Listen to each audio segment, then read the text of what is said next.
یہ دو لکھے ہیں مرفوعات. پہلے نمبر پر فاعل، کہ فاعل مرفوع ہوتا ہے. جب بھی کوئی لفظ کوئی اسم فاعل بنے گا تو اس کے آخر میں رفع آئے گی.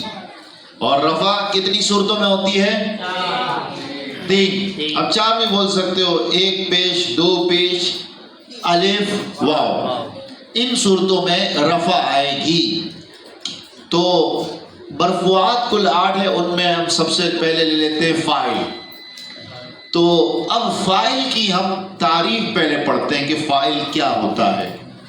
تو یاد رکھیں فاعل کی تعریف میں اب آپ اس مثال کو سامنے رکھیں تو آپ کو یہ تعریف ذہن میں بیٹھ جائے گی.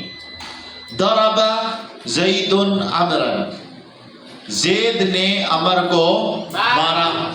اب ضرب ہے فعل یعنی کام، اور یہ مارنے کا کام کیا ہے زید نے، تو زید ہو گیا کرنے والا، اور اس کے بعد عمرن کے اوپر یہ کام ہوا ہے تو وہ ہو جائے گا مفعول.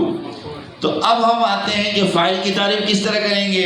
تو ہم کہیں گے وہ اسم جو فعل کے بعد واقع ہو، جو فعل کے بعد واقع ہو، اور وہ فعل کرنے والا ہو. وہ فعل کرنے والا. اب یہاں دیکھو زید بھی ہے عمر بھی ہے، زید بھی اسم ہے عمر بھی اسم ہے، لیکن عمر بھی فعل کے بعد واقع ہے، زید بھی فعل کے وہ ضربہ کے بعد واقع ہے، دونوں فعل کے بعد ہے.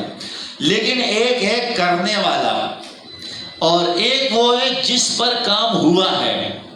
تو یہ فرق آپ نے ذہن میں رکھنا ہے کہ زید فاعل وہ اسم ہے جو فعل کے بعد ہو اور وہ فعل کرنے والا ہو. سمجھا؟ فاعل وہ اسم ہے جو فعل کے بعد واقع ہو اور وہ کام کرنے والا ہو. ویسے بھی جیسے آپ کوئی لفظ کہتے ہیں ساجدن، تو آپ کا ترجمہ کیا ہے؟ سجدہ کرنے والا. اسی طرح سامعون سننے والا، راکعون رکوع کرنے والا. اب یہ دیکھو یہ کام کرنے والے تو ہیں لیکن ان سے پہلے فعل، لہٰذا یہ فاعل نہیں کہلائیں گے. ایسا لفظ جس سے پہلے فعل نہ ہو اور اس سے پتہ چلے کہ یہ کام کرنے والا ہے، اس کو کہتے ہیں اسم فاعل. یہ فرق سمجھ میں آ گیا؟ ایک ہوتا ہے فاعل اور ایک ہوتا ہے اسم فاعل.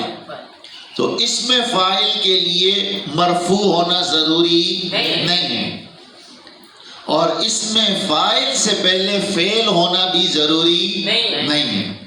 لیکن جو فاعل ہوگا اس کے لیے ضروری ہے کہ اس سے پہلے فعل موجود ہو. یہ بات سمجھ آئی بیٹا؟